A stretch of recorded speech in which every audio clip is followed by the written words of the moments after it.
ഫെബ്രുവരി 13-ാം തീയതിയിലെ UPSC civil service എക്സാമിന് relevant ആയിട്ടുള്ള ടോപ്പിക്കുകളാണ് നമ്മൾ ഡിസ്കസ് ചെയ്യാൻ വേണ്ടി പോകുന്നതായിട്ടുള്ളത്. അതിൽ ആദ്യത്തേത് നമ്മുടെ രാജ്യത്തെ റീറ്റെയിൽ ഇൻഫ്ലേഷൻ കുറഞ്ഞു. കഴിഞ്ഞ 5 മാസങ്ങളിലെ ഏറ്റവും കുറഞ്ഞ നിരക്കായിട്ടുള്ള 4.31% എത്തി എന്ന് പറഞ്ഞിട്ടുള്ള വാർത്തയാണ്.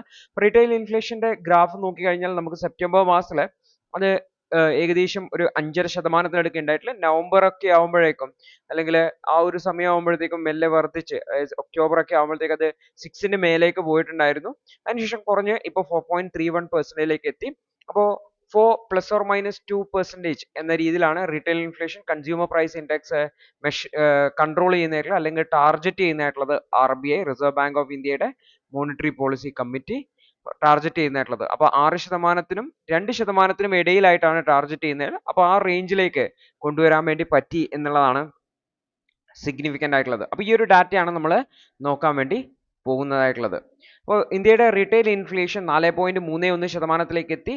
ഡിസംബറിൽ 5.22%-ലാണ് ഉണ്ടായിരുന്നതെന്ന് കൂടി ഓർത്തു വെക്കേണ്ടതായിട്ട്. അപ്പോൾ ജാനുവരിയിലെ ഡാറ്റയാണ് ഇപ്പോൾ 4.31% എന്ന് വെച്ചാൽ കഴിഞ്ഞ 5 മാസത്തെ ഏറ്റവും കുറഞ്ഞ റീറ്റെയിൽ ഇൻഫ്ലേഷൻ ആണ്. അപ്പോൾ റീറ്റെയിൽ ഇൻഫ്ലേഷൻ നമ്മൾ കൺസ്യൂമർ പ്രൈസ് ഇൻഡെക്സ് എന്ന് പറഞ്ഞിട്ടുള്ള കൺസ്യൂമർ പ്രൈസ് ഇൻഡെക്സ് എന്ന് പറഞ്ഞിട്ട് CPI ലാണ് മെഷർ ചെയ്യുന്നതെന്ന് ഓർത്ത് വെക്കുക. ഇന്ത്യൻ എക്കണോമിയിൽ നിങ്ങൾ ഡീറ്റെയിൽ ആയിട്ട് പഠിക്കും. അപ്പോൾ ഈ ഒരു ഫുഡ് പ്രൈസസിന്റെ വില കാര്യമായിട്ട് കുറഞ്ഞിട്ടുണ്ട്. 6% കുറഞ്ഞിട്ടുണ്ട് ഡിസംബറിനെ കമ്പയർ ചെയ്യുന്ന സമയത്ത്. അതേസമയത്ത് എഡിബിൾ ഓയിൽ, അതുപോലെ ഭക്ഷ്യ എണ്ണ, അതുപോലെ ഫ്രൂട്ട്സിന്റെ വിലയിലെ വർധനവ് തന്നെയാണ് കാണാനുള്ളത്. അർബൻ ഇൻഫ്ലേഷൻ എന്ന് പറയുന്നത് 3.87% ആണ്. ഓർത്ത് വെക്കുക, അർബൻ ഇൻഫ്ലേഷൻ റൂറൽ ഇൻഫ്ലേഷനെക്കാട്ടി കുറവാണ് എന്നുള്ള കാര്യം കൂടി. റൂറൽ ഇൻഫ്ലേഷൻ ആണ് കൂടുതലായിട്ടുള്ളത്. അർബൻ ഇൻഫ്ലേഷൻ കുറവാണെന്ന് ഓർത്ത് വെക്കുക. അപ്പോൾ ഈവൻ സെൻട്രൽ ബാങ്കിന്റെ മീഡിയൻ ടാർഗറ്റ് ആണ് 4 ±2, അതായത് 4ന് എറൗണ്ട് ആയിട്ട് പിടിക്കണമെന്നാണ്. അപ്പോൾ 4% ടാർഗറ്റിന് താഴേക്ക് പോയിട്ടുണ്ട്. അതേസമയത്ത് റൂറൽ ഇൻഫ്ലേഷൻ കൂടുതലാണ്, 4.64% എന്ന് കൂടി ഓർത്ത് വെക്കേണ്ടതായിട്ടുണ്ട്. പക്ഷേ ഡിസംബറിനെ കമ്പയർ ചെയ്യുമ്പോൾ കുറവായിട്ടുണ്ട്. അപ്പോൾ reserve bank of India already ഈ റിപ്പോ റേറ്റ്, ഇൻട്രസ്റ്റ് റേറ്റ് കുറച്ചിട്ടുണ്ടായിരുന്നു 0.25%. കഴിഞ്ഞ മോണിറ്ററി പോളിസി കമ്മിറ്റിയുടെ മീറ്റിംഗിൽ നമ്മൾ ഡിസ്കസ് ചെയ്തിട്ടുണ്ടായിരുന്നു. അപ്പോൾ ഇൻഫ്ലേഷൻ ഇനിയും കുറയും എന്ന് തന്നെയാണ് കരുതുന്നതായിട്ടുള്ളത്. കാരണം ഗവൺമെന്റ് എക്കണോമിക് ഗ്രോത്തിന് വേണ്ടിയിട്ടുള്ള മെഷേഴ്സ് എടുത്തിട്ടുണ്ടെന്ന് ഓർത്തു വെക്കുന്നത്. മറ്റൊരു കൺസേൺ ആയിട്ടുള്ളത് വീക്കനിങ് ഓഫ് ഇന്ത്യൻ റുപ്പിയാണ്. ഇന്ത്യൻ റുപ്പിയുടെ മൂല്യം കുറയുന്നു എന്നുള്ളത് ഇമ്പോർട്ട് ചെയ്യുന്ന പ്രൊഡക്റ്റുകളുടെ വില വർദ്ധിക്കാൻ വേണ്ടിയിട്ട്. എഡിബിൾ ഓയിലുകൾ നമ്മൾ ഇമ്പോർട്ട് ചെയ്യാറുണ്ട്, ഫെർട്ടിലൈസേഴ്സ് ഇമ്പോർട്ട് ചെയ്യാറുണ്ട്, പെട്രോളിയം തുടങ്ങിയിട്ടുള്ള പ്രൊഡക്റ്റുകളെ ഇമ്പോർട്ട് ചെയ്യാണ്ട് അവയുടെ വില വർദ്ധിക്കാനുള്ള കാരണം ഇത് ചിലപ്പോൾ ഇൻഫ്ലേഷന് കാരണമാകാം എന്നുകൂടി ഓർത്തു വയ്ക്കേണ്ടതായിട്ട്. ഇപ്പോൾ വെജിറ്റബിൾ ഇൻഫ്ലേഷൻ, ഭക്ഷ്യവസ്തുക്കൾ പ്രത്യേകിച്ച് പച്ചക്കറികളുടെ വില വർധനമാണ്, അല്ലെങ്കിൽ ഫുഡ് ഐറ്റംസിന്റെ ഇൻഫ്ലേഷൻ ആണ് ഇൻഫ്ലേഷൻ വളരെയധികം വർദ്ധിക്കുന്നതിന് കാരണമായിട്ടുണ്ടായിരുന്നത്. അത് കുറഞ്ഞിട്ടുണ്ട്. ഫ്രൂട്ട്സും വെജിറ്റബിൾ ഓയിൽസിനും പ്രൈസ് ഹൈക്ക് കണ്ടെങ്കിലും മറ്റ് നോർമൽ ആയിട്ടുള്ള വെജിറ്റബിൾസിന്റെ വില കുറഞ്ഞിട്ടുണ്ട്. പ്രധാനമായിട്ടും ഹയസ്റ്റ് ഇൻഫ്ലേഷൻ ഉള്ളത് കോക്കനട്ട് ഓയിലിന്, പൊട്ടറ്റോ, കോക്കനട്ട്, ഗാർലിക്, പീസ് തുടങ്ങിയുള്ളവയാണ് ഇൻഫ്ലേഷൻ കൂടുതലായിട്ടുള്ളത്. ഇതിൽ തന്നെ റീജിയണൽ വേരിയേഷൻ ഉണ്ടെന്ന് ഓർത്തുക. കേരളത്തിൽ ഹയസ്റ്റ് ആണ്, 6.76% ആണ് കേരളത്തിലെ ഇൻഫ്ലേഷൻ. ഒഡീഷയിൽ 6.05%. ഡൽഹിയിലും തെലങ്കാനയിലും ഒക്കെ ഏകദേശം 2%-നടുക്ക് മാത്രമാണ് ഇൻഫ്ലേഷൻ ഉള്ളത് എന്ന് കൂടി ഓർത്തു വെക്കേണ്ടതായിരുന്നു. അപ്പൊ എന്തുകൊണ്ടാണ് ഇന്നിപ്പോ ഇൻഫ്ലേഷൻ കുറഞ്ഞതെന്ന് വെച്ചാൽ ഈ ഒരു ഇൻഫ്ലേഷൻ വർദ്ധിക്കുന്നതിന് കാരണമായിട്ടുണ്ടായിരുന്ന വെജിറ്റബിൾസിന്റെ പ്രൈസ് ഹൈക്ക് ആയിരുന്നു. അതിപ്പോൾ സ്റ്റെബിലൈസ് ചെയ്യപ്പെട്ടിട്ടുണ്ട്. വെജിറ്റബിൾസ്, എഗ്സ്, പൾസസ്, മറ്റ് ഐറ്റംസ് പ്രത്യേകിച്ച് ക്ലോത്തിങ്ങിന്റെയും ഹെൽത്ത് സർവീസസിലൊക്കെ റേറ്റുകൾ സ്റ്റെബിലൈസ് ചെയ്യപ്പെട്ടിട്ടുണ്ട്. വില വർദ്ധിക്കുന്നില്ല. അതുകൊണ്ടാണ് ഇൻഫ്ലേഷൻ സ്റ്റേബിളിലേക്ക് വരുന്നത്. ഓർത്തു വെക്കുക, ഇന്ത്യയിൽ അർബൻ ഇൻഫ്ലേഷനേക്കാൾ കൂടുതലാണ് റൂറൽ ഇൻഫ്ലേഷൻ എന്നുകൂടി ഓർത്തു വയ്ക്കേണ്ടതായിട്ട് ഉണ്ട്. ഫുഡ് പ്രൈസസിൽ നോക്കിക്കഴിഞ്ഞാലും അർബൻ ഏരിയാസിൽ 5.5% ആണ് ഫുഡ് പ്രൈസസിൽ ഇൻഫ്ലേഷൻ ഉണ്ടെങ്കിൽ റൂറൽ ഏരിയയിൽ അത് 6.3% ആണ് എന്നുള്ള കാര്യം കൂടി ഓർത്തു വയ്ക്കാൻ വേണ്ടി ശ്രമിക്കുക. അടുത്തത് ജെൻഡർ ബഡ്ജറ്റിംഗുമായി ബന്ധപ്പെട്ടാണ്. ഓൾറെഡി ബജറ്റ് വന്ന സമയത്ത് നമ്മൾ ജെൻഡർ ബഡ്ജറ്റിംഗുമായി ബന്ധപ്പെട്ട് ഡിസ്കഷൻ നടത്തിയിട്ടുണ്ടായിരുന്നു. അപ്പോൾ ഈ ഒരു ബജറ്റിൽ ഈ ഒരു വുമൺ എംപവർമെന്റിന്റെ ഭാഗമായിട്ട് എന്തൊക്കെ പ്രഖ്യാപനങ്ങളാണ് ഉള്ളത്, അതൊക്കെ എങ്ങനെയാണ് വുമൺ എംപവർമെന്റിന് സഹായിക്കുന്നതെന്നാണ് ഓതർ ഇവിടെ ഹൈലൈറ്റ് ചെയ്യാൻ വേണ്ടി ശ്രമിക്കുന്നതായിട്ടുള്ളത്. അപ്പോൾ നമ്മുടെ ഗവൺമെന്റ് 2025-26 ബജറ്റ് കൊണ്ടുവന്നിരുന്നു. അതിൽ 4 ഗ്രൂപ്പുകളായിട്ട്, ദരിദ്രരായിട്ട് പൂർ ആയിട്ടുള്ള ആൾക്കാർ, യൂത്ത്, ഫാമേഴ്സ്, വിമൻ, ഈ 4 ഏരിയാസിനെയും കവർ ചെയ്യുന്ന രീതിയിൽ ഇൻക്ലൂസീവ് ആയിട്ടുള്ള ഒരു ഗ്രോത്ത് ആണ്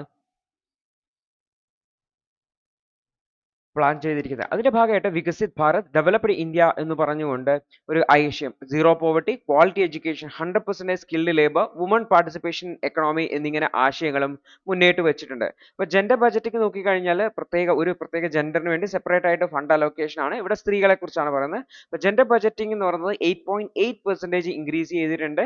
അതായത് 4.49 ലക്ഷം കോടി രൂപയാണ്. കഴിഞ്ഞ 2 ഡെക്കേഡ്സിൽ തന്നെ 2008 ടൈമിലൊക്കെയാണ് ജെൻഡർ ബജറ്റിംഗ് സ്റ്റാർട്ട് ചെയ്തിട്ടുള്ളത്. അപ്പോൾ കഴിഞ്ഞ 10-20 വർഷത്തിൽ തന്നെ ഏറ്റവും ഹയസ്റ്റ് ആണ് എന്ന് നമുക്ക് പറയാൻ വേണ്ടി പറ്റും. 12 പുതിയ മിനിസ്ട്രീസിൽ, സാധാരണ ജെൻഡർ ബജറ്റിംഗിൽ സ്ത്രീകളെ ഉൾപ്പെടാത്ത 12 പുതിയ മിനിസ്ട്രികളിലും ജെൻഡർ ബജറ്റിംഗ് ഉൾപ്പെട്ടിട്ടുണ്ട് ഈ വർഷം.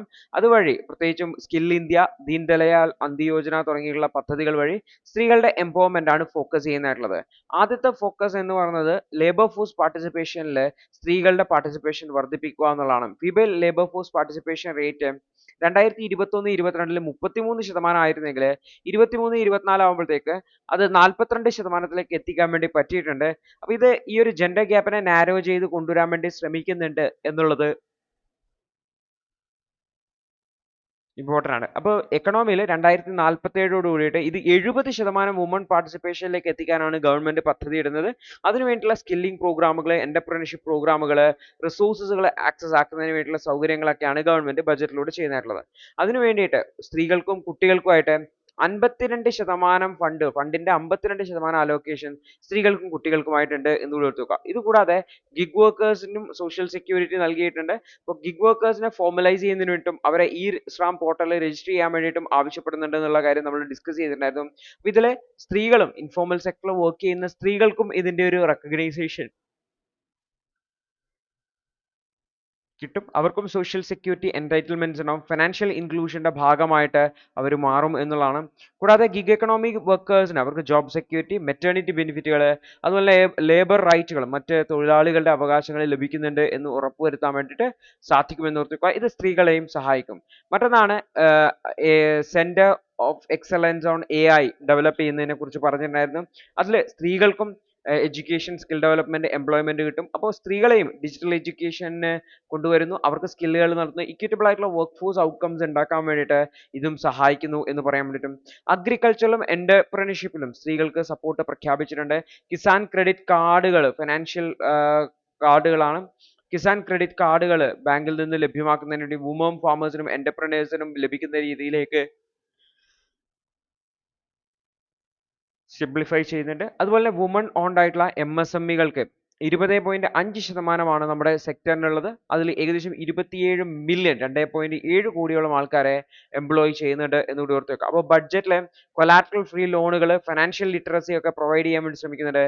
ഇതെല്ലാം ഈ ഒരു വുമൺ എന്റർപ്രണേഴ്സിനെയും സപ്പോർട്ട് ചെയ്യും എന്ന് നമുക്ക് കരുതാൻ വേണ്ടി വരും. ഒരു വുമൺ ഡ്രിവൺ ആയിട്ടുള്ള എക്കണോമിക് ഗ്രോത്ത് ആണ് പ്ലാൻ ചെയ്യുന്നതായിട്ടുള്ളത്. ജെൻഡർ റെസ്പോൺസീവ് ആയിട്ടുള്ള ബഡ്ജറ്റിംഗ് ആണ്. വളരെ സ്ട്രോങ് ആയിട്ടുള്ള സോഷ്യൽ പ്രൊട്ടക്ഷൻ ഓഫർ ചെയ്യുന്നുണ്ട്. അതുപോലെ തന്നെ ബാലൻസ്ഡ് ആയിട്ടുള്ള ലേബർ മാർക്കറ്റ് കൊണ്ടുവരിക, നമ്മുടെ രാജ്യത്തിന്റെ ഗ്രോത്തിലേക്ക് സ്ത്രീകളുടെ പാർട്ടിസിപ്പേഷൻ കൊണ്ടുവരിക എന്നുള്ളതാണ് ഉദ്ദേശമായിട്ടുള്ളത്. അപ്പോൾ 2047 70% സ്ത്രീകൾ എക്കണോമിക് ആക്ടിവിറ്റീസിൽ ഇൻവോൾവ് ആവും. ലേബർ ഫോഴ്സ് പാർട്ടിസിപ്പേഷൻ റേറ്റ് വർദ്ധിപ്പിക്കാൻ പറ്റും എന്നുള്ളതും അതിനു വേണ്ടിയിട്ടുള്ള സസ്റ്റൈനബിൾ ആയിട്ടുള്ള പോളിസികളുമാണ് വേണ്ടതായിട്ടുള്ളത്. കൂടാതെ ഇതിന് സപ്പോർട്ടീവ് ആയിട്ട് ഇൻഫ്രാസ്ട്രക്ചർ ഡെവലപ്മെന്റും ചെയ്യേണ്ടതായിട്ടുണ്ട് എന്ന് കൂടി ഓർത്ത് വെക്കാം. അടുത്തൊരു വാർത്ത എന്ന് വെച്ചാൽ യുഎസിലെ ആർട്ടിഫിഷ്യൽ ഇന്റലിജൻസുമായി ബന്ധപ്പെട്ട് കൊണ്ടുവന്നിട്ടുള്ള പുതിയ നിയന്ത്രണവുമായി ബന്ധപ്പെട്ടുള്ള വാർത്തയാണ്. ഈ ഒരു ടോപ്പിക് നമ്മൾ ഓൾറെഡി കവർ ചെയ്തിട്ടുണ്ടായിരുന്നു, എങ്കിലും നമുക്ക് ബ്രീഫ് ആയിട്ട് എന്താണ് വിഷയം എന്ന് നോക്കാം. അപ്പോൾ ബൈഡൻ ഹാരിസ് അഡ്മിനിസ്ട്രേഷൻ അവർ ആർട്ടിഫിഷ്യൽ ഇന്റലിജൻസിന് ഒരു പുതിയ ഫ്രെയിം വർക്ക് കൊണ്ടുവന്നിട്ടുണ്ടായിരുന്നു. അതായത് ആർട്ടിഫിഷ്യൽ ഇന്റലിജൻസിലെ യുഎസിന്റെ ഡൊമിനൻസിനെ, അവരുടെ ആ ഒരു മേൽക്കോയ്മയെ പ്രിസർവ് ചെയ്യുക എന്നുള്ളതാണ് ഒരു പ്രധാനപ്പെട്ട ഉദ്ദേശം. രണ്ടാമത് ഈ ഒരു ഇന്നോവേഷനെയും നാഷണൽ സെക്യൂരിറ്റിയും തമ്മിൽ ബാലൻസ് ചെയ്യുക. ഒരിക്കലും ആർട്ടിഫിഷ്യൽ ഇന്റലിജൻസ് ഡെവലപ്മെന്റ് അതൊരു നാഷണൽ സെക്യൂരിറ്റി ത്രെട്ടായി മാറാതിരിക്കാൻ വേണ്ടിയിട്ട് ശ്രമിക്കുക എന്നുള്ളതാണ്. മൂന്നാമത്തത് അമേരിക്കയുടെ ശത്രുക്കളായിട്ടുള്ള രാജ്യങ്ങൾ ആർട്ടിഫിഷ്യൽ ഇന്റലിജൻസിനെ എക്സ്പ്ലോയിറ്റ് ചെയ്ത് അമേരിക്കയെ തന്നെ ടാർഗറ്റ് ചെയ്യുന്നത് ഒഴിവാക്കുക എന്നുള്ളതാണ് മൂന്നാമത്തെ ഉദ്ദേശമായിട്ടുള്ളത്. അപ്പോൾ എന്താണ് ഈ ഒരു ആർട്ടിഫിഷ്യൽ ഇന്റലിജൻസിനെ കൺട്രോൾ ചെയ്യാൻ കൊണ്ടുവന്ന മെക്കാനിസം എന്ന് നോക്കിക്കഴിഞ്ഞാൽ പ്രധാനമായിട്ടും എക്സ്പോർട്ട് കൺട്രോൾ ആണ്. അതായത് വിദേശത്തേക്ക് ആർട്ടിഫിഷ്യൽ ഇന്റലിജൻസ് ടെക്നോളജീസ് കയറ്റി അയക്കാൻ പറ്റില്ല. ഉദാഹരണത്തിന് അതുമായി ബന്ധപ്പെട്ട ചിപ്പുകൾ, AI മോഡലുകൾ, റിലേറ്റഡ് ആയ ടൂൾസ് എക്സ്പോർട്ട് ചെയ്യാൻ പറ്റില്ല എന്നാണ് നിയന്ത്രണമായിട്ടുള്ളത്. അതിനു വേണ്ടിയിട്ട് രാജ്യങ്ങളെ 3 കാറ്റഗറി ആയിട്ട് തിരിച്ചിട്ടുണ്ടായിരുന്നു. ഫസ്റ്റ് ടയർ എന്ന് പറഞ്ഞാൽ അമേരിക്കയുടെ അലൈസ് ആയിട്ടുള്ള രാജ്യങ്ങളാണ്. അവർക്ക് യാതൊരു റെസ്ട്രിക്ഷൻസും ഇല്ല, അവരിലേക്ക് ഈ AI ചെയ്യാൻ വേണ്ടി പറ്റും. അതുപോലെ തന്നെ സെക്കൻഡ് ടയർ എന്ന് പറഞ്ഞാൽ ഇന്ത്യയെ പോലുള്ള രാജ്യങ്ങളാണ്, ലിമിറ്റഡ് AI ടെക്നോളജി ആക്സസ് ആണ്. മൂന്നാമത്തെ തേർഡ് ടയർ ആണ് യുഎസിന്റെ അഡ്വേഴ്സറീസ് ആണ്, അവർക്ക് ഫുൾ റെസ്ട്രിക്ഷൻ ആണെന്ന് ഓർത്ത് വെക്കുന്നത് തന്നെ. അതായത് ഇന്ത്യയും ഓസ്ട്രേലിയയും ഇസ്രായേലൊക്കെ അമേരിക്കയുടെ കീ അലൈസ് ആണെങ്കിൽ പോലും ഇവരെല്ലാം തന്നെ സെക്കൻഡ് ടയറിലാണ് പെട്ടിട്ടുള്ളത് എന്ന് കൂടി ഓർത്ത് വെക്കുക. US കമ്പനീസിന് ഈ രാജ്യങ്ങളിൽ ഓപ്പറേറ്റ് ചെയ്യാൻ വേണ്ടി പറ്റും എന്നുണ്ടെങ്കിൽ പോലും അവരുടെ മേലെ റെസ്ട്രിക്ഷൻസ് ഉണ്ടാവും എന്നുള്ള കാര്യം കൂടി ഓർത്തു വെക്കേണ്ടതായിട്ടുണ്ട്. അപ്പോൾ യുഎസിന്റെ അതിർത്തിക്കുള്ളിൽ മാത്രം AI-യുടെ ഡെവലപ്മെന്റ് കൊണ്ടുവരിക എന്നുള്ള രീതിയിലാണ് ഫോക്കസ് ചെയ്യുന്നതായിട്ടുള്ളത്. ഇത് അമേരിക്കൻ കമ്പനികളെ വിദേശങ്ങളിൽ പോയിട്ട് AI വെഞ്ചേഴ്സ് ഉണ്ടാക്കുന്നതിന് വേണ്ടി, അമേരിക്കയുടെ പുറത്ത് വെഞ്ചേഴ്സ് ഉണ്ടാക്കുന്നതിന് വേണ്ടിയിട്ടോ മറ്റ് രാജ്യങ്ങളിൽ ഡെവലപ്മെന്റൽ ആക്ടിവിറ്റീസ് ചെയ്യുന്നതിനോ തടസ്സമായി നിൽക്കും എന്ന് കൂടി ഓർത്ത് വെക്കുക. അപ്പോൾ ഇന്ത്യയെ സംബന്ധിച്ച് ഇത് വളരെ ഡിസഡ്വാൻറ്റേജ് ആണ്. കാരണം ഇന്ത്യയിൽ AI സംബന്ധിച്ച ഇൻവെസ്റ്റ്മെന്റുകൾ കുറയാൻ കാരണം, അതുപോലെ തന്നെ ഇന്ത്യയിൽ നിന്ന് ടാലന്റ് ഡ്രെയിൻ നന്നായിട്ട് വർദ്ധിക്കുക. കാരണം ഇവിടെ ജോലി കിട്ടാത്ത ആൾക്കാർ മുഴുവൻ യുഎസിലേക്കും മറ്റുമൊക്കെ പോകുന്ന സാഹചര്യമുണ്ട്. യുഎസിന്റെ പോളിസീസ് ഇന്ത്യയെ സ്ട്രാറ്റജിക് വാല്യൂസ്, ഇന്ത്യയും യുഎസും തമ്മിൽ ചേർന്ന് നിൽക്കുന്ന ആ ഒരു കോപ്പറേഷന്റെ സ്ട്രാറ്റജിക് വാല്യൂസിനെ ചാലഞ്ച് ചെയ്യുന്നതാണ്. കാരണം ടെക്നോളജിയിൽ മാത്രം ഫോക്കസ് ചെയ്തുകൊണ്ട് നിൽക്കുന്നത് ഇന്ത്യയും യുഎസും തമ്മിലുള്ള പാർട്ട്ണർഷിപ്പിനെ ബാധിക്കും. കാരണം ക്രിട്ടിക്കൽ എമർജിംഗ് ടെക്നോളജീസിലൊക്കെ സഹകരിക്കാമെന്ന് ഇന്ത്യയും യുഎസും ഒക്കെ ഓൾറെഡി എഗ്രിമെന്റ് വെച്ചിട്ടുള്ളതാണ് എന്ന് കൂടി ഓർത്തു വെക്കേണ്ടതായിട്ടുണ്ട്. അപ്പോൾ ഈ ഒരു അലൈസിന് മാത്രം, യുഎസിന്റെ അലൈസ് ആയിട്ടുള്ള രാജ്യങ്ങൾക്ക് മാത്രമാണ് AI സിസ്റ്റംസ് ലഭിക്കുക. മറ്റു രാജ്യങ്ങൾ ഇൻഡിപെൻഡന്റ് ആയിട്ടുള്ള AI സിസ്റ്റംസ് ഡെവലപ്പ് ചെയ്യേണ്ട സാഹചര്യത്തിലേക്ക് പോകുന്നുള്ളതാണ്. അപ്പോൾ ഇന്ത്യയും യുഎസും തമ്മിലുള്ള ബന്ധം ഇത് എങ്ങനെ ബാധിക്കും എന്നുള്ളത് നമ്മൾ വരും ദിവസങ്ങളിൽ കാണേണ്ടതായിട്ടുണ്ട്. പ്രത്യേകിച്ചും ബ്രോഡർ ആയിട്ടുള്ള ഇൻഡോ പസഫിക് റിലേഷൻഷിപ്പിലൊക്കെ ഇന്ത്യയും യുഎസും വളരെയധികം സഹകരിക്കുന്നുണ്ട്. ക്രിട്ടിക്കൽ ആൻഡ് എമർജിംഗ് ടെക്നോളജിയിൽ ഇന്ത്യയും യുഎസും സഹകരിക്കുന്നതിന് എഗ്രിമെന്റുകൾ സൈൻ ചെയ്തിട്ടുണ്ട്. ബട്ട് സ്റ്റിൽ AI-യുമായി ബന്ധപ്പെട്ടതിൽ ഇന്ത്യ ടയർ 2 ലിസ്റ്റിലാണ് എന്നുള്ളത് ഓർത്തു വെക്കേണ്ടതായിട്ടുണ്ട്.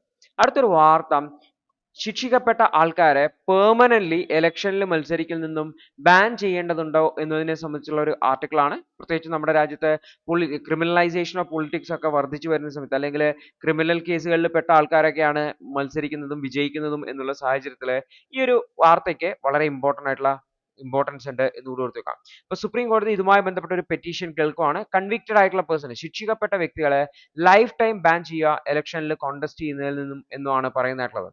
അപ്പോൾ section 8 close 3 representation of people act പ്രകാരം 2 വർഷത്തിലധികം ശിക്ഷിക്കപ്പെട്ട ആൾക്കാർക്ക് ഇലക്ഷനിൽ 6 വർഷത്തേക്ക് ഡിസ്ക്വാളിഫിക്കേഷൻ ഉണ്ട്. റിലീസ് ചെയ്തതിനു ശേഷം 6 വർഷത്തേക്ക് ഡിസ്ക്വാളിഫിക്കേഷൻ ഉണ്ടെന്ന് ഓർക്കുക. നിലവിലുള്ള ഡിസ്ക്വാളിഫിക്കേഷൻ ഇതാണ്. അതേസമയത്ത് സെക്ഷൻ 8 ക്ലോസ് 1 പ്രകാരം സീരിയസ് ക്രൈംസിനാണ്, റേപ്പ്, കറപ്ഷൻ, ടെററിസം തുടങ്ങിയുള്ള സീരിയസ് ക്രൈംസിനാണ് ശിക്ഷിക്കപ്പെട്ടതെങ്കിൽ ഈ ഒരു സെന്റൻസ് ഓഫ് ലെങ്ത് കൂടാണ്ട്, അതിന്റെ 2 വർഷത്തിലധികം സെന്റൻസ് ഓഫ് ലെങ്ത് വേണമെന്നൊന്നുമില്ല, ഇറസ്പെക്റ്റീവ് ഓഫ് ദ ഡിസ്ക്വാളിഫിക്കേഷൻ വരും 6 വർഷത്തേക്ക് എന്ന് കൂടി ഓർത്തു വെക്കേണ്ടതാണ്. അപ്പൊ ഇവിടെ ആവശ്യപ്പെട്ടിരിക്കുന്നത് 6 വർഷത്തേക്കുള്ള ബാൻ പോരാ, ലൈഫ് ലോങ് ബാൻ വേണം എന്നുള്ളതാണ്.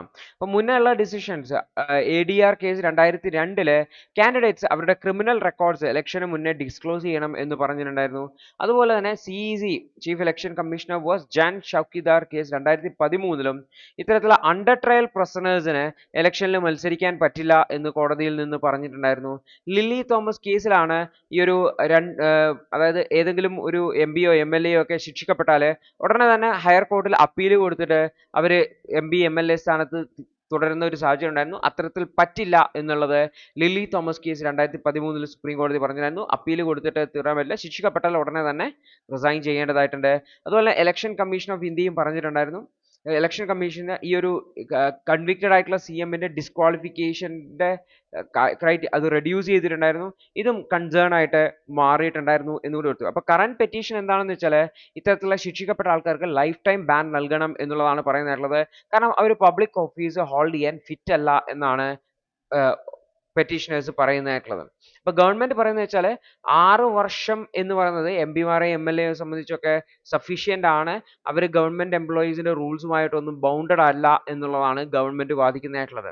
അപ്പം ഇന്ത്യയിൽ നോക്കിക്കഴിഞ്ഞാൽ 2024 നമ്മൾ MPമാരുടെ സ്റ്റാറ്റിക്സ് നോക്കിക്കഴിഞ്ഞാൽ 46% MPമാരുടെ പേരിലും ക്രിമിനൽ കേസുകളുണ്ട്. അതിൽ 31% ആൾക്കാരും നേരിടുന്നത് വളരെ സീരിയസ് ആയിട്ടുള്ള ചാലഞ്ച് ആണെന്ന് നോക്കുക. അതായത് ഇന്ത്യയിലെ ഈ ഒരു ക്രിമിനലൈസേഷൻ ഓഫ് പൊളിറ്റിക്സ് എന്ന് പറഞ്ഞാൽ, അല്ലെങ്കിൽ രാഷ്ട്രീയത്തിൽ ക്രിമിനലുകൾ കടന്നു വരുന്നത്, അല്ലെങ്കിൽ ക്രിമിനൽ കേസുകളുള്ള ആൾക്കാർ കടന്നു വരുന്നു എന്നുള്ളത് വളരെ കൂടുതലാണെന്ന് പറയാൻ വേണ്ടി പറ്റും. നേരത്തെ ലോ കമ്മീഷനും ഇലക്ഷൻ കമ്മീഷനും എല്ലാം തന്നെ സീരിയസ് ചാർജ് ഉള്ള 5 വർഷത്തിലധികം പണിഷ്മെന്റ് ഉള്ള ആൾക്കാരെ ലൈഫ് ടൈം ബാൻ ചെയ്യുന്നതിനെ കുറിച്ചിട്ട് പറഞ്ഞിട്ടുണ്ടായിരുന്നു. പക്ഷെ ഇവിടുത്തെ ഒരു കൺസേൺ എന്ന് വെച്ചാൽ ഭരിക്കുന്ന പാർട്ടീസ് ഇതിനെ ദുരുപയോഗിക്കാം എന്നുള്ളതാണ്. കാരണം ഈ മിസ്യൂസ് തടഞ്ഞു. കാരണം ഒരാളുടെ മേലെ 10 വർഷം തടവുള്ള ഒരു ശിക്ഷ ആലോചിച്ചാൽ പിന്നെ അയാൾ മത്സരിക്കാൻ പറ്റില്ല എന്നുള്ള അവസ്ഥയിലേക്ക് വരും. അപ്പോൾ കോടതി ഈ ഒരു വിഷയം പരിശോധിക്കുന്നുണ്ട്. ഇലക്ഷൻ കമ്മീഷന്റെ അധികാരത്തെക്കുറിച്ച്, പ്രത്യേകിച്ച് ഡിസ്ക്വാളിഫിക്കേഷൻ പീരീഡ് കുറക്കുന്നതുമായി ബന്ധപ്പെട്ടുള്ള അധികാരത്തെക്കുറിച്ചും ഒക്കെ അതിന്റെ കൺസ്റ്റിറ്റ്യൂഷണാലിറ്റിയെ കുറിച്ചും ഒക്കെ പരിശോധിക്കുന്നുണ്ട് എന്നുകൂടി ഓർത്തു വെക്കേണ്ടതാണ്. അടുത്തത് ഇന്ത്യയുടെ സ്റ്റോക്ക് മാർക്കറ്റ് നോക്കിക്കഴിഞ്ഞാൽ കുത്തനെ ഇടിഞ്ഞിട്ടുള്ള സാഹചര്യമാണ്. കഴിഞ്ഞ ഒരു 6-7 ദിവസമായിട്ട് തുടർച്ചയായി ഇടിഞ്ഞുകൊണ്ടിരിക്കുകയാണ്. അപ്പോൾ എന്താണ് ഈ ഒരു സ്റ്റോക്ക് മാർക്കറ്റ് ഇടിയാൻ കാരണം, അതായത് സെക്കൻഡറി മാർക്കറ്റ് ഇടിയാൻ കാരണം, അതിനെങ്ങനെയാണ് സ്വാധീനിക്കുന്നത് ഇന്റർനാഷണൽ മാർക്കറ്റ് എന്നൊക്കെയാണ് നമ്മൾ മനസ്സിലാക്കാൻ വേണ്ടി പോകുന്നതായിട്ടുള്ളത്. അപ്പോൾ നമ്മൾ നോക്കിക്കഴിഞ്ഞാൽ BSE സെൻസെക്സ് ലോവർ കഴിഞ്ഞ 6 ദിവസമായിട്ട് ഏറ്റവും കുറഞ്ഞു പോവുകയാണ്. അപ്പോൾ ഫോറിൻ ഇൻവെസ്റ്റേഴ്സ് ഇന്ത്യയിൽ നിന്ന് പണം പിൻവലിച്ചുകൊണ്ട് അവർ പോവുകയാണ്. അതിന്റെ ഭാഗമായിട്ട് കൂടാതെ വിവിധ കമ്പനികളുടെ റിപ്പോർട്ടുകൾ വരുന്നത് മിക്സഡ് റിപ്പോർട്ടുകളാണ്. ചില കമ്പനിയുടെ വരുമാനം വർദ്ധിച്ചിട്ടുണ്ട്, ചില കമ്പനികളുടെ വരുമാനം കുറഞ്ഞിട്ടുള്ള സാഹചര്യമാണ്. അതുപോലെ തന്നെ US ഇടയിൽ കൊണ്ടുവന്നിട്ടുള്ള താരിഫ് പോളിസികളും ഒക്കെയാണ് എക്കണോമിനെ പ്രധാനമായിട്ട് സ്വാധീനിച്ചത്. ഈ ഒരു സെക്കൻഡറി മാർക്കറ്റ് BSE അല്ലെങ്കിൽ ഇൻഡെക്സ് താഴോട്ട് വീഴാൻ കാരണം എന്നുകൂടി ഓർത്തു വെക്കേണ്ടതായിട്ടുണ്ട്. അപ്പോൾ ട്രംപിന്റെ പുതിയ താരിഫുകൾ 25% താരിഫുകൾ അലുമിനിയത്തിന്റെ മേലെയും സ്റ്റീലിന്റെ മേലെയും ഇമ്പോസ് ചെയ്തു. അത് US ഇൻഡസ്ട്രീസിനെ പ്രൊട്ടക്ട് ചെയ്യാൻ വേണ്ടിയിട്ട്, അതേസമയത്ത് മറ്റ് ഇൻഡസ്ട്രീസിനെ ബാധിക്കും. ഇന്ത്യയിലുള്ള സ്റ്റീൽ കമ്പനീസിനെ ഇത് നെഗറ്റീവായിട്ട് ബാധിക്കും. കാരണം ഇവർ US എക്സ്പോർട്ട് ചെയ്യുന്നുണ്ട്. ഏകദേശം 95,000 ടൺ നമ്മൾ എക്സ്പോർട്ട് ചെയ്യുന്നുണ്ടെന്ന് പറഞ്ഞു. ഇതിനെ അത് കാര്യമായിട്ട് ബാധിക്കും. അതുപോലെ തന്നെ മറ്റ് രാജ്യങ്ങളിൽ നിന്നുള്ള കോമ്പറ്റീഷൻ വർദ്ധിക്കും എന്നുള്ളത്, മറ്റ് കമ്പനികളിൽ നിന്നുള്ള കോമ്പറ്റീഷൻ വർദ്ധിക്കും എന്നുള്ളതും മറ്റൊരു കൺസേൺ ആയിട്ട് പറയുന്നുണ്ട്. കൂടാതെ ഇന്ത്യയിലേക്ക് സ്റ്റീൽ ഇമ്പോർട്ടുകളുമായി ബന്ധപ്പെട്ടുള്ള ഇൻവെസ്റ്റിഗേഷൻ നടക്കുന്നുണ്ട്. അപ്പോൾ പൊട്ടൻഷ്യൽ ഡംപിങ് നടക്കുന്നുണ്ടോ എന്നുള്ളത് ഇതും ഇതിനെ സ്വാധീനിച്ചിട്ടുണ്ട് എന്നുള്ളതാണ്. മറ്റൊന്നാണ് ഫോറിൻ ഇൻസ്റ്റിറ്റ്യൂഷണൽ ഇൻവെസ്റ്റേഴ്സ്, നമ്മുടെ എക്കണോമിയിൽ ഇൻവെസ്റ്റ് ചെയ്യുന്ന ഫോറിൻ കമ്പനികൾ, അവര് ഇന്ത്യയിൽ നിന്നുള്ള ഫണ്ടുകളെ വിഡ്രോ ചെയ്തുകൊണ്ട് US ബോണ്ടുകളിൽ, അമേരിക്കയിലെ ബോണ്ടുകളിൽ ഇൻവെസ്റ്റ് ചെയ്യുന്നുണ്ട്. അത് കുറച്ചുകൂടി സേഫർ ആയിട്ടുള്ള റിട്ടേൺ ആണ്. ഇന്ത്യയുടെ മാർക്കറ്റ് പെർഫോമൻസും അത്ര അട്രാക്റ്റീവ് അല്ല, ഇൻഫ്ലേഷനും ഉണ്ട്, അതുകൊണ്ട് ട്രേഡ് കൺസേൺസും ഉണ്ട്. അപ്പോൾ ഈ ഒരു ഇൻവേഴ്സ് റിലേഷൻ, അതായത് US ബോണ്ട് വർദ്ധിക്കുന്ന സമയത്ത്, ബോണ്ട് ഈൽഡ് വർദ്ധിക്കുന്ന സമയത്ത് ഇന്ത്യയിൽ സ്റ്റോക്ക് മാർക്കറ്റുകളെ അത് നെഗറ്റീവായിട്ട് ബാധിക്കും. ബോണ്ട് ഈൽഡുകൾ വർദ്ധിക്കുന്ന സമയത്ത് ആൾക്കാരെ സ്റ്റോക്ക് മാർക്കറ്റ്, കുറച്ചുകൂടി റിസ്കി ആയിട്ടുള്ള സ്റ്റോക്ക് മാർക്കറ്റുകളിൽ നിന്ന് ഫണ്ട് പിൻവലിച്ചിട്ട് US ബോണ്ടിൽ കൊണ്ടുപോയിടും എന്നതാണ്. ഇന്ത്യൻ ഇക്വിറ്റിയേക്കാൾ കുറച്ചുകൂടി ആൾക്കാർ പ്രിഫർ ചെയ്യുന്നത്, FPIs, ഫോറിൻ പോർട്ട്ഫോളിയോ ഇൻവെസ്റ്റേഴ്സ് അല്ലെങ്കിൽ ഫോറിൻ ഇൻസ്റ്റിറ്റ്യൂഷണൽ ഇൻവെസ്റ്റേഴ്സ് പ്രിഫർ ചെയ്യുന്നത് US ബോണ്ടുകളാണ് എന്ന് കൂടി ഓർത്തുവെക്കുന്നത്. മറ്റൊന്നാണ് രാജ്യത്തിനകത്തുള്ള അൺസർട്ടനിറ്റീസ്, അർബൻ കൺസംഷൻ കുറഞ്ഞതായിട്ടൊക്കെ നമ്മൾ ഡിസ്കസ് ചെയ്യുന്നു. മറ്റൊന്നാണ് ഇൻഫ്ലേഷനുമായി ബന്ധപ്പെട്ട കാര്യങ്ങൾ. ഈ ഇൻവെസ്റ്റ്മെന്റ് സെന്റിമെന്റ് വളരെ വീക്കാണ്. ഇതും ഫോറിൻ ഇൻസ്റ്റിറ്റ്യൂഷണൽ സെല്ലിങ്ങിന് കാരണമാകുന്നുണ്ട്. അതുപോലെ തന്നെ ഇന്ത്യൻ റുപ്പിയുടെ മൂല്യം കുറഞ്ഞതും മറ്റൊരു കാരണമായിട്ട് നമുക്ക് കാണാൻ വേണ്ടി പറ്റും. ഏകദേശം 93,000 കോടിയോളം രൂപയാണ് ഇന്ത്യൻ മാർക്കറ്റിൽ നിന്ന് ഈ ഒരു വർഷം ഇതുവരെ FIIs പിൻവലിച്ചിട്ടുള്ളത്. ഇത് ഇത്രയും പൈസ പോയപ്പോഴാണ് മാർക്കറ്റ് താണു പോയിട്ടുള്ളത് എന്നുകൂടി ഓർത്തു വെക്കേണ്ടതായിട്ട്. പ്രധാനമായിട്ടും ഡൊമസ്റ്റിക് ഇൻവെസ്റ്റേഴ്സിൽ നിന്നുള്ള ഫണ്ടിങ്ങിലാണ് മാർക്കറ്റ് ഇപ്പോൾ ഓടുന്നത് എന്ന് പറയാൻ വേണ്ടി വരും. US അവരുടെ ട്രേഡ് പോളിസീസ് ടൈറ്റൻ ചെയ്യുന്നു, അതേപോലെ തന്നെ ജിയോ പൊളിറ്റിക്കൽ ആയിട്ടുള്ള ടെൻഷൻസും ഗ്ലോബൽ എക്കണോമിക് സ്ലോ ഡൗണും ഒക്കെ ഈ ഒരു മാർക്കറ്റിനെ ഇമ്പാക്റ്റിനെ കണ്ടിന്യൂ ചെയ്യാം എന്നാണ് പറയുന്നത്. FIIs ഇന്ത്യയിലേക്ക് തിരിച്ചു വരും. ഇന്ത്യൻ എക്കണോമിയിൽ ആ ഒരു എക്കണോമിക് ഗ്രോത്ത് ഒന്ന് റിവൈവ് ചെയ്യുകയാണെന്ന് മനസ്സിലാക്കി കഴിഞ്ഞാൽ തിരിച്ചു വരും. ഇപ്പോൾ ഇൻകം ടാക്സ് കുറച്ചുകൊണ്ടും അതുപോലെ തന്നെ ഇൻട്രസ്റ്റ് റേറ്റ് കുറച്ചുകൊണ്ടൊക്കെ എക്കണോമിനെ റിവൈവ് ചെയ്യാൻ ഗവൺമെന്റ് ശ്രമിക്കുന്നുണ്ടെന്ന് ഓർക്കുക. രാജ്യത്ത് ഒരുപാട് മ്യൂച്വൽ ഫണ്ട് ഇൻവെസ്റ്റ്മെന്റുകൾ ഉണ്ട്. നമ്മൾ SIP, സിസ്റ്റമാറ്റിക് ഇൻവെസ്റ്റ്മെന്റ് പ്ലാൻ ഒക്കെ വിളിക്കും. അപ്പോൾ മ്യൂച്വൽ ഫണ്ട് ഇൻവെസ്റ്റ്മെന്റ് വരുന്നത് കൊണ്ട് തന്നെ അത് ഇത്തരത്തിലുള്ള FIIsന്റെ സെല്ലിംഗ് പ്രഷറിനെ കുറച്ചെങ്കിലും ആയിട്ട് അബ്സോർബ് ചെയ്യുന്നുണ്ട്. ഇത് കുറച്ചെങ്കിലും ഷോർട്ട് ടേം സ്റ്റെബിലിറ്റി പ്രൊവൈഡ് ചെയ്യുന്നുണ്ട് എന്നുകൂടി ഓർത്തു വയ്ക്കേണ്ടതായിട്ടുണ്ട്. അടുത്തൊരു വാർത്ത എന്ന് പറയുന്നത് കൊന്യാക് ട്രൈബ്സുമായി ബന്ധപ്പെട്ടാണ്. അതുപോലെ തന്നെ ഹോൺബിൽ ഫെസ്റ്റിവലുമായിട്ടും നമ്മൾ നോക്കാൻ വേണ്ടി പോവുകയാണ്. ആരാണ് കൊന്യാക് ട്രൈബ്സ് എന്ന് നോക്കാം. എന്താണ് ഇത് വാർത്തയിൽ വരാൻ കാരണം എന്നുള്ളത് നോക്കുക. ആക്ച്വലി ഇത് വാർത്തയിൽ വരാൻ കാരണം എന്ന് പറഞ്ഞു കഴിഞ്ഞാൽ ഈസ്റ്ററിൻ കയർ എന്ന് പറയുന്ന ഈ 2024 സാഹിത്യ അക്കാദമി അവാർഡ് കിട്ടിയത് ഈസ്റ്ററിൻ കയർ എന്ന് പറയുന്ന റൈറ്ററിനാണ്. ഈ ഒരു റൈറ്റർ എന്ന് പറഞ്ഞു കഴിഞ്ഞാൽ നാഗാസിന്റെ ആ ഒരു കൾച്ചറൽ അതുപോലെ തന്നെ സ്പിരിച്വൽ ലൈഫിനെ എക്സ്പ്ലോർ ചെയ്ത ഒരു റൈറ്റർ ആണെന്ന് നമുക്ക് പറയാൻ വേണ്ടി പറ്റും. ആ ഒരു സ്റ്റീരിയോ ടൈപ്പിനെ, ട്രൈബൽ എന്ന് പറയുന്ന സ്റ്റീരിയോ ടൈപ്പിനെ എബോവ് പോയിട്ടുള്ള ഒരു റൈറ്റർ ആണ് ഈസ്റ്ററിൻ കൈറെ എന്ന് പറയുന്നതായിട്ടുള്ളത്. അപ്പോൾ നമ്മൾ ഇവിടെ മെൻഷൻ ആയിട്ടുള്ളത് കൊന്യാക് എന്ന് പറയുന്ന ട്രൈബ്സിനെ കുറിച്ചാണ്. അപ്പോൾ കൊന്യാക് ട്രൈബ്സ് അതായത് നാഗാലാൻഡിലെ മോൺ ഡിസ്ട്രിക്റ്റിൽ കാണുന്നതാണ്. അതുപോലെ തന്നെ അരുണാചൽ പ്രദേശിലെ തിറാപ്, ചാങ്ലാങ് ഡിസ്ട്രിക്റ്റുകളിലും ഈ ഒരു കൊന്യാക് എന്ന് പറയുന്ന ട്രൈബുകളെ കാണാൻ വേണ്ടി പറ്റും എന്ന് കൂടി ഓർത്തുവെക്കേണ്ടതാണ്. ഈ ഒരു കൊന്യാക് എന്ന് പറയുന്ന വാക്ക് വന്നിട്ടുള്ളത് വാവ് എന്ന് പറയുന്നത് ഹെഡ് എന്ന് പറയുന്ന മീനിങ്, ന്യാക് എന്ന് വിളിക്കുന്നത് ബ്ലാക്ക്, അതായത് മെൻ വിത്ത് ബ്ലാക്ക് ഹെയർ എന്ന അർത്ഥത്തിലാണ് ഈ ഒരു കൊന്യാക് എന്ന പേര് വന്നിരിക്കുന്നത് എന്നാണ് കരുതുന്നത്. ഇവരെ തന്നെ രണ്ട് ഗ്രൂപ്പുകളുണ്ട്. തെണ്ടു എന്ന് പറയുന്ന ഒരു ഗ്രൂപ്പ് ഉണ്ട്, അവരെ ടാറ്റൂഡ് ഫേസുള്ള ആൾക്കാരെയാണ് തെണ്ടു എന്ന് വിളിക്കുന്നതായിട്ടുള്ളത്. അതുപോലെ തന്നെ തെന്തോ എന്ന് പറയുന്ന ഒരു ഗ്രൂപ്പ് ഉണ്ട്, വൈറ്റ് ഫേസ് ഉള്ള ആൾക്കാരെയാണ് തെന്തോ എന്ന് വിളിക്കുന്നതെന്ന് കൂടി ഓർത്തു വെക്കുന്നതന്നെ. കൊന്യാക്സ് ഇവർ മംഗ്ലോയിഡ് ഒറിജിൻ ആണ്. ഏകദേശം 95% ആൾക്കാരും ഇന്ന് ക്രിസ്ത്യൻ മതത്തിലേക്ക് കൺവേർട്ടഡ് ആണ് എന്ന് കൂടി ഓർത്തു വയ്ക്കുന്നതന്നെ. ഇവരുടെ ഭാഷയും കൊന്യാക് ലാംഗ്വേജ് ആണ്. ഇതൊരു നോർത്തേൺ നാഗ സബ് ബ്രാഞ്ച് ആണ്. ആക്ച്വലി സിനോ ടിബറ്റൻ ലാംഗ്വേജുകളുടെ ഒരു ഭാഗമായിട്ടുള്ള ഭാഷയാണ് എന്ന് കൂടി ഓർത്തു വെക്കാം. ഇവരുടെ ഫെസ്റ്റിവൽസ് ഇമ്പോർട്ടൻ്റ് ആണ്. കൊന്യാക്സിന്റെ 3 പ്രധാനപ്പെട്ട ഫെസ്റ്റിവൽസ് ആണ് ഉള്ളത്. ഒലിങ്ക് മോന്യു, ഒയോനിയോ, അതുപോലെ തന്നെ ലാവോൻ ഒങ്മോ എന്നിങ്ങനെ 3 ഫെസ്റ്റിവൽ. ഇവർ വളരെ സ്കിൽഡ് ആയിട്ടുള്ള ഫയർ ആർംസ് ഉണ്ടാക്കാൻ വളരെ സ്കിൽഡ് ആയിട്ടുള്ള ആൾക്കാരാണ്. അതുപോലെ തന്നെ ഹാൻഡിക്രാഫ്റ്റ് വർക്കുകളിൽ ബാസ്ക്കറ്റ് മേക്കിംഗ്, കെയിൻ, കാമ്പൂ വർക്കുകൾ, ബ്രാസ് വർക്കുകളിലൊക്കെ എക്സ്പേർട്സ് ആണ് ഈ കൊന്യാക് ട്രൈബ് എന്ന് കൂടി ഓർത്തിക്കുന്നത്. ഇവർ പ്രൈമറിലി ഒരു പാട്രിയാർക്കൽ സൊസൈറ്റി ആണ്, ആൺ മേൽക്കോയ്മയുള്ള സൊസൈറ്റി ആണ്. ഇൻഹെറിറ്റൻസ് എന്ന് പറയുന്നത് എൽഡസ്റ്റ് സൺ ആണ്, മൂത്ത മകനാണ് സ്വത്ത് സമ്പാദ്യങ്ങളെല്ലാം തന്നെ ട്രാൻസ്ഫർ ചെയ്യപ്പെടുന്നത് എന്നുകൂടി ഓർത്തു വയ്ക്കേണ്ടതായിട്ടുണ്ട്. ഇനി നാഗാലാൻഡിനെ കുറിച്ച് പറയുമ്പോൾ വളരെ പ്രധാനപ്പെട്ട ഒരു ഫെസ്റ്റിവൽ ആണ് ഹോൺബിൽ ഫെസ്റ്റിവൽ എന്ന് പറയുന്നത്. 2000-ലാണ് നാഗ ഗവൺമെന്റ് ഹോൺബിൽ ഫെസ്റ്റിവൽ സ്റ്റാർട്ട് ചെയ്തിട്ടുള്ളത്. ഒരു പ്രീമിയർ ആയിട്ടുള്ള കൾച്ചറൽ ഇവന്റ് ആണ്. 17ഓളം നാഗ ട്രൈബുകളെയും അവരുടെ കൾച്ചറൽ ഹെറിറ്റേജിനെയും ഒക്കെ ഹൈലൈറ്റ് ചെയ്യുന്നതാണെന്ന് ഓർത്തുവെക്കുന്നതിന്. ഡിസംബർ 1 മുതൽ ഡിസംബർ 10 വരെയാണ് നാഗ ഫെസ്റ്റിവൽ നടക്കാറുള്ളത് എന്ന് കൂടി ഓർത്തു വെക്കേണ്ടതായിട്ടുണ്ട്. അപ്പം ഹോൺബിൽ ഫെസ്റ്റിവൽ സ്റ്റേറ്റ് ബേഡ് ആയിട്ടുള്ള ഹോൺബില്ലിന്റെ പേരിലാണ് അറിയപ്പെടുന്നതായിട്ടുള്ളത്. അപ്പോൾ ഹോൺബിൽ എന്ന് പറഞ്ഞാൽ വേഴാമ്പലാണ്, ഫിഡലിറ്റി, ബ്യൂട്ടി, അതുപോലെ തന്നെ ഗ്രേസ് ഓഫ് നാഗ ഫോക്ലോറിനെ ഹൈലൈറ്റ് ചെയ്യുന്ന രീതിയിലാണ് ഹോൺബിൽ ഫെസ്റ്റിവൽ എന്നറിയപ്പെടുന്നതെന്ന് കൂടി ഓർത്തു വെക്കുന്നതാണ്. ഹോൺബിൽ ഫെസ്റ്റിവൽ ഓഫ് നാഗാലാൻഡിനെ തന്നെയാണ് ഫെസ്റ്റിവൽ ഓഫ് ദി ഫെസ്റ്റിവൽ എന്ന് കൂടി വിളിക്കുന്നതെന്ന് കൂടി ഓർത്തു വെക്കുന്നതാണ്. അപ്പോൾ ഇവിടെ നാഗ ട്രൈബ്സിന് ഒത്തുചേരുന്നതിന് വേണ്ടിയും അവരുടെ റിച്ച് ട്രഡീഷനെ ലോകത്തിന് മുന്നിൽ, സഞ്ചാരികൾക്ക് മുന്നിൽ ഹൈലൈറ്റ് ചെയ്യാനും പറ്റും. അവരുടെ പെർഫോമൻസുകളും ഡാൻസസും എക്സിബിഷൻസും ഒക്കെ ഉണ്ടാവും എന്ന് കൂടി ഓർത്തു വെക്കുന്നതാണ്. അവര് വാരിയേഴ്സ് ഡ്രസ്സിലൊക്കെ വന്നിട്ടാണ് ട്രഡീഷണൽ ആയിട്ടുള്ള ഡാൻസസും വാർ ക്രൈസും ഒക്കെ നടത്തുന്നതായിട്ടുള്ളത്. പ്രത്യേകിച്ചും വിക്ടറീസിന്റെയും ഹാർവസ്റ്റിന്റെയും ലവിന്റെയും ട്രൈബൽ ലെഗൻസും ഒക്കെയാണ് അവർ പ്രസന്റ് ചെയ്യുന്നതെന്നും കൂടി ഓർത്തു വെക്കേണ്ടതായിട്ടാണ്. അപ്പൊ ഇതിലെ ഹോൺബിൽ ഫെദേഴ്സ് ഒക്കെയുള്ള, അതുപോലെ ബോർ ടസ്കുകളും കളർഫുൾ ആയിട്ടുള്ള വൂവൺ ഷീവ്സും, അപ്പോൾ വളരെ നാഗ ഹെറിറ്റേജിന്റെയും പ്രൈഡിനെയും ഒക്കെ ഹൈലൈറ്റ് ചെയ്യുന്ന വളരെ ഡിഫറെന്റ് ആയിട്ടുള്ള കളർഫുൾ ആയിട്ടുള്ള ഡ്രസ് ആയിട്ടൊക്കെ ധരിച്ചിട്ടാണ് വരുന്നത് എന്ന് കൂടി ഓർത്തു വെക്കാം. അപ്പൊ ഇത് സ്റ്റേറ്റിലെ തന്നെ ലാർജസ്റ്റ് ടൂറിസ്റ്റ് ഇവന്റ് ആണ്. 2023 ഏകദേശം 1.5 ലക്ഷം ആൾക്കാരാണ് ഇന്റർനാഷണൽ ടൂറിസ്റ്റുകൾ ഉൾപ്പെടെ ഇത് സഞ്ചരിച്ചുള്ളത് എന്ന് കൂടി ഓർത്തു വെക്കേണ്ടതാണ്. അടുത്തത് നമ്മുടെ ചീഫ് ഡിഫൻസ് സ്റ്റാഫ് പറയുകയാണ്, ഇന്ത്യൻ ആർമി സാഹചര്യങ്ങൾക്കനുസരിച്ച് മാറേണ്ടതായിട്ടുണ്ട് എന്നാണ് അദ്ദേഹം ഹൈലൈറ്റ് ചെയ്യുന്നത്. ഇപ്പൊ chief defence staff Anil Chauhan അദ്ദേഹം ഈ ഒരു ടെക്നോളജി മാത്രം പോരാ, നമ്മൾ കാലഘട്ടത്തിനനുസരിച്ച് പുതിയ മാറ്റങ്ങൾ നമ്മൾ വാർഫെയറിൽ കൊണ്ടുവരേണ്ടതായിട്ടുണ്ട് എന്നാണ് പറയുന്നത്. ആർമി പുതിയ സ്ട്രാറ്റജീസും പുതിയ ഡോക്ട്രിൻസും പുതിയ ഓർഗനൈസേഷൻസും പ്രോസസ്സുകളും ഒക്കെ ഡെവലപ്പ് ചെയ്യേണ്ടതായിട്ടുണ്ട് എന്നാണ് അദ്ദേഹം ഹൈലൈറ്റ് ചെയ്യുന്നതായിട്ടുള്ളത്. അപ്പോൾ ഇന്ന് വാർഫെയർ ബിക്കം കൂടുതൽ കോംപ്ലക്സ്, മൾട്ടി ഡയമെൻഷണൽ, അതായത് ആധുനിക സാങ്കേതിക വിദ്യകളൊക്കെ ഉപയോഗിച്ചാണ് അറ്റാക്കുകളും മറ്റുമൊക്കെ ഉണ്ടാകുന്നത് നമ്മൾ ഓൾറെഡി ഡിസ്കസ് ചെയ്തിട്ടുള്ളതാണ്. ഈ ഒരു emerging technology, artificial intelligence, autonomous weapons, advance aircraft എന്ന് പറയുന്നത് ഒരു ചാലഞ്ച് ആയിട്ട് തന്നെയാണ്. അതുമായി ബന്ധപ്പെട്ട ഡെവലപ്മെന്റുകൾ നമ്മൾ നടത്തേണ്ടതായിട്ടുണ്ട്. പുതിയ ടെക്നോളജീസ് നമ്മൾ അക്വയർ ചെയ്യേണ്ടതായിട്ടുണ്ട്. ഇല്ലെങ്കിൽ നമ്മൾ ഒരുപാട് വർഷങ്ങൾ പിറകോട്ട് പോകും എന്നും അദ്ദേഹം ഹൈലൈറ്റ് ചെയ്തിട്ടുണ്ട്. അതേസമയത്ത് ഡിസ്റപ്റ്റീവ് ആയിട്ടുള്ള ടെക്നോളജീസ് ഉണ്ട്. ക്വാണ്ടം സയൻസ്, ആർട്ടിഫിഷ്യൽ ഇന്റലിജൻസ്, ഇതൊക്കെ തന്നെ ഭാവിയിലെ കോമ്പാറ്റുകളെ അല്ലെങ്കിൽ വാർഫെയറിനെ കാര്യമായിട്ട് സ്വാധീനിക്കാം. ഇപ്പോൾ വാർഫെയർ എന്ന് പറഞ്ഞാൽ ലോജിക്ക് അല്ലെങ്കിൽ റേഷണാലിറ്റിയിൽ നിന്ന് മാറിയിട്ട് ഇറേഷണൽ അല്ലെങ്കിൽ പെർപച്വൽ രീതിയിലേക്ക് മാറിയിട്ടുണ്ട്. അപ്പോൾ ജസ്റ്റ് ഹ്യൂമൻസ് അല്ല, ഇവിടെ മെഷീൻസ് ഒക്കെ യുദ്ധത്തിൽ ഏർപ്പെടുന്ന സാഹചര്യത്തിലേക്ക് പോകും എന്ന് കൂടി ഓർക്കുക. അപ്പോൾ ഈ ഒരു ഫ്യൂച്ചർ വാർഫെയർ എന്ന് പറയുന്നത് ഹ്യൂമൻസ് മെഷീൻസുമായിട്ടൊക്കെ ഫൈറ്റ് ചെയ്യുന്ന സാഹചര്യം, even machine to machine fighting ഒക്കെ സാഹചര്യം ഉണ്ടാവാം. അപ്പോൾ ഇവിടെ ടെക്നോളജി വളരെ പ്രധാനപ്പെട്ട ഒരു പ്ലേ ചെയ്യുന്ന സാഹചര്യമായിരിക്കും. അപ്പോൾ കൃത്യമായിട്ടുള്ള മിലിറ്ററി ടാക്ടിക്കുകൾ ആവശ്യമുണ്ട് എന്നാണ് ഓതർ ഹൈലൈറ്റ് ചെയ്യാൻ വേണ്ടിയിട്ട്, അല്ലെങ്കിൽ ചീഫ് ഡിഫൻസ് സ്റ്റാഫ് പറഞ്ഞിട്ടുള്ളതും വാർത്തയിലും ഹൈലൈറ്റ് ചെയ്യുന്നത് എന്ന് കൂടി ഓർത്തു വെക്കാം.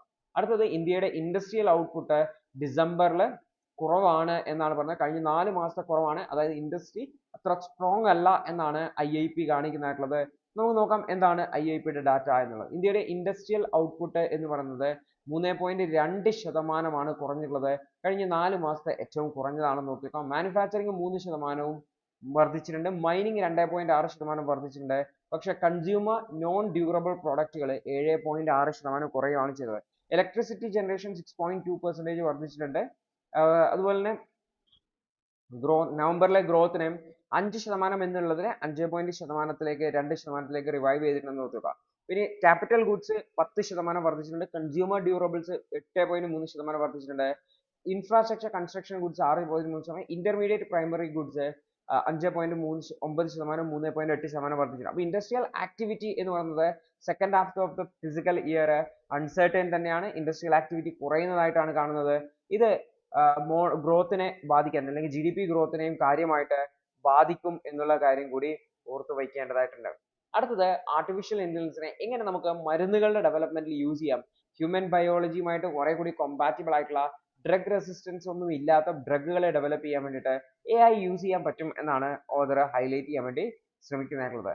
US drug and food administration അവര് ഈ ഒരു ആർട്ടിഫിഷ്യൽ ഇന്റലിജൻസിനെ ഈ ഒരു മരുന്നുകളുടെ സേഫ്റ്റിക്കും എഫക്റ്റീവ്നെസ്സിനെയും അസസ് ചെയ്യാൻ വേണ്ടിയിട്ട് ഉപയോഗിക്കുന്നതിന് വേണ്ടി അനുമതി നൽകിയിട്ടുണ്ട്.